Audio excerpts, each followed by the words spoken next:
जय हिंद विद्यार्थियों। बहुत ही महत्वपूर्ण सूचना है, इसलिए मैं उपस्थित हूँ आप सबों के बीच। आप सबको बता दें कि बहुत सारे शिक्षक लोगों पर एफआईआर कर दिया गया है।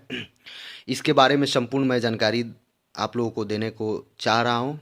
आप भी जानते हैं कि एनटीपीसी या बहुत सारे शिक्षक, सभी शिक्षक, उसमें मैं भी आप लोगों को बोलता था कि आंदोलन नहीं करना है, इसको प्रोटेस्ट को ऑनलाइन करके यदि सरकार रिजल्ट दे देती है तो अच्छी है। फिर भी सरकार जब रिजल्ट नहीं दी, लड़कों को मजबूर कर दी सरकार ने, तो सरकार के द्वारा लड़कों को मजबूर करने पर विद्यार्थी ने आंदोलन किया। सरकार यदि मजबूर नहीं करती, जो काम आज कर रही है वो काम 1 माह पहले, 10 दिन पहले जब रिजल्ट आया उसी समय कर देती, गलत हुआ गलत को मान लेती, तो ये नौबत नहीं आती। कोई भी शिक्षक अपने राष्ट्र के लिए, अपने देश के लिए कभी गलत नहीं सोचते हैं। शिक्षक राष्ट्र निर्माण में, युवाओं के निर्माण में, देश के निर्माण में पूरा योगदान देते हैं। खासकर आपसे बता दें, Khan sir, SK Jha sir, बहुत सारे शिक्षक हैं। उसमें पता ना कहीं मेरा भी चैनल हो सकता है या मैं भी हो सकता हूँ, इसमें मुझे मालूम नहीं। उससे मुझे कोई दिक्कत नहीं है, ऐसा नहीं होना चाहिए। आप सब लोग जानते हैं कि किसी भी शिक्षक का यही कोशिश था कि इस आंदोलन को जितना कम से कम किया जाए। प्रोटेस्ट को ऑनलाइन कराने का भी वही काम हुआ था। ट्विटर कैंपेन चलाने का शिक्षक ही चाहते थे, जबकि विद्यार्थी शुरू से ही चाहते थे कि नहीं, जब तक चक्का जाम नहीं होगा तब तक कुछ नहीं होगा। लेकिन शिक्षक के कोशिश के बाद इतना दिनों तक, शिक्षक के प्रयास के बाद इतना दिनों तक इस तरीक़ा से रुका रहा। कई बार मिलियन में ट्विटर के द्वारा डिलीट करने के बाद भी ट्वीट किया गया, फिर भी सरकार उस पर कोई एक्शन नहीं ली। अंतोगत्वा सरकार जो चाहती थी वही हुई, और वह होना भी था। सभी विद्यार्थियों का जो मांग था कि एक कैलेंडर जारी कर दिया जाए, 1 रिजल्ट 1 दिया जाए, एक विद्यार्थी 1 रिजल्ट दिया जाए। और जो भी ये क्वालिफाइंग नेचर है, तो इस तरीका थोड़ा सा बात करेंगे कि जब जो भी शिक्षक पर एफआईआर हुआ है, कौन कौन सा धारा लगा हुआ है और किस तरीका से है, उस पर चर्चा करेंगे। सबसे पहले बता दें आपसे कि एफआईआर जो होता है वह, अब जो भी विद्यार्थी उसमें पकड़े गए हैं, यानी जिन पर एफआईआर हुआ था, उस दिन पकड़ा गया था, उसमें बहुत सारे विद्यार्थी हैं, रोहित हैं, विक्रम हैं, बहुत लोग हैं, सबका नाम लेना उचित नहीं है। बहुत सारे विद्यार्थी हैं, उनको टॉर्चर किया गया, उनसे पूछा गया कि राजेंद्र में किसके उस कावे पर आए हैं, क्या कहने पर, तो वो लोग नाम बताए, कुछ टीचरों का नाम बताए, जिसमें Khan sir, SK Jha sir, Gagan Pratap sir, बहुत सारे शिक्षक हैं। पता ना उसमें मेरा भी हो सकता है या नहीं हो सकता, ये मुझे अभी तक मालूम नहीं है।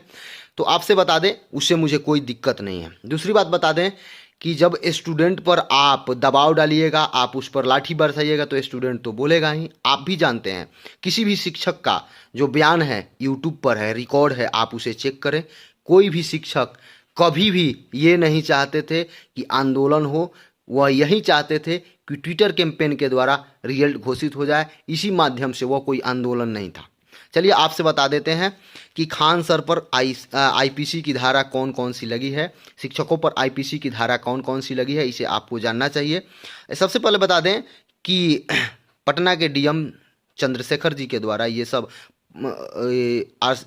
ये बिहार क्या बोलते हैं इसको, वहाँ के राजेंद्र नगर टर्मिनल के पुलिस के कहने पर, यानी कि वहाँ से आया और पत्रकार नगर थाने में दर्ज हुआ है ये मामला।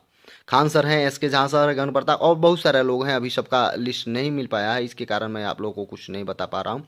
इसमें जो धारा लगा हुआ है वो आप जान जाइए, 147, 148, 149, 151, 152, ठीक है, और 186, 187, 188, उसके बाद 330, 332 और धारा लगा हुआ है 353, 504, 506, यही नामजद हुआ है।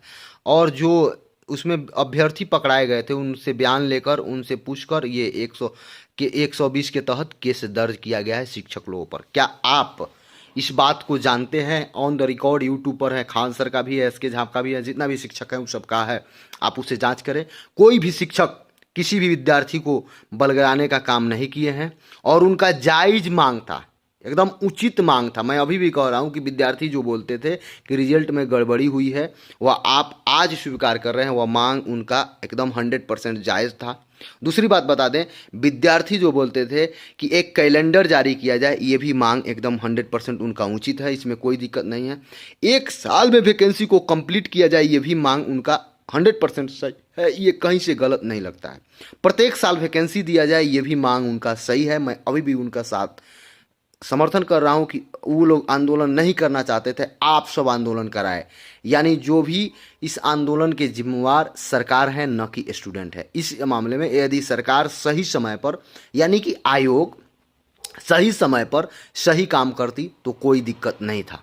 दूसरी बात बता दें, ऐसा नहीं होना चाहिए। बहुत सारे शिक्षक स्टूडेंट का साथ नहीं देंगे, स्टूडेंट शिक्षक का साथ नहीं देंगे तो कैसे काम चलेगा। कोई भी शिक्षक अपने स्टूडेंट के साथ है, था, आगे भी रहेगा, आपसे बता दें। और स्टूडेंट भी शिक्षक के साथ है, आगे भी है और पहले भी था।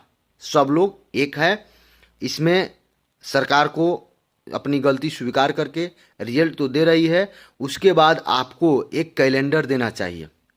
Rail, RRB, NTPC, RRC, group D के द्वारा, इन लोगों के द्वारा एक कैलेंडर देना चाहिए और नियमित समय पर हर साल कुछ वैकेंसी जो खाली हो रही है उसे कराना चाहिए। और सब काम आप सही कीजिएगा। कोई युवा आंदोलन करने के लिए नहीं आतुर है।